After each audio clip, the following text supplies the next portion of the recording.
ancient town of Vaishali lived a young man named Kiran, sharp-minded, ambitious, but known for one thing that overshadowed it all: his anger. He had lost his father early, and his mother had raised him alone, sewing clothes by day and praying by night. All she ever wanted was his time, but Kiran was always chasing success. "Ma, not now. Ma, I'm busy. Ma, stop treating me like a child." These phrases became routine until one night something changed. She sat silently in the courtyard, a faded shawl around her shoulders, holding a cloth bundle. She looked up at him, gave a soft smile, and said quietly, "Will you stay for the festival this year?" Kiran, tired from work, didn't even look at her. "I have clients, Ma. Why don't you understand? I'm not a little boy anymore." She nodded, lowered her eyes, and said nothing. The next morning, she didn't wake up. Kiran stood numb. No last words, no closer, just silence. Later that week, as he cleaned her room, he found a wooden box hidden beneath her bed. Inside, dozens of folded letters, not addressed to anyone, but clearly they were meant for him. Some were years old, others recent, all unsent. He picked one. "You were 5 when you said, 'I'll buy you a big house one day, Ma.' You already have. It's this tiny room where my heart lives. Thank you, my son." Another read, "You shouted at me again today. I saw the veins in your neck.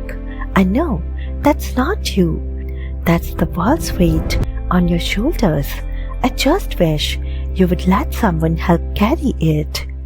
He read them all, and then he found the last one. Weak handwriting, faded ink. "I think I will leave soon. My breath tells me. If you find this, remember, anger is not a strength, my child. It's pain, looking for a witness. I hope you find silence, maybe with someone like the Buddha, someone who sees beyond the storm in you." Weeks passed. Kiran couldn't sleep, couldn't speak.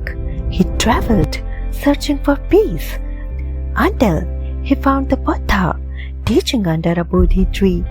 He sat in the crowd, unnoticed, and when the teaching ended, he approached slowly, eyes heavy, voice shaking. "Master, my mother died before I could say sorry." The Buddha looked at him, not with pity, but understanding. "You did not lose her, child. You are only beginning to truly find her. Anger is never the problem. It is unspoken pain. But the ones we pour it on often hold no umbrella." Kiran fell on his knees and wept, not just for her, but for every word he never said, and every word he should never have spoken. How many of us do the same? We snap at our parents for nagging.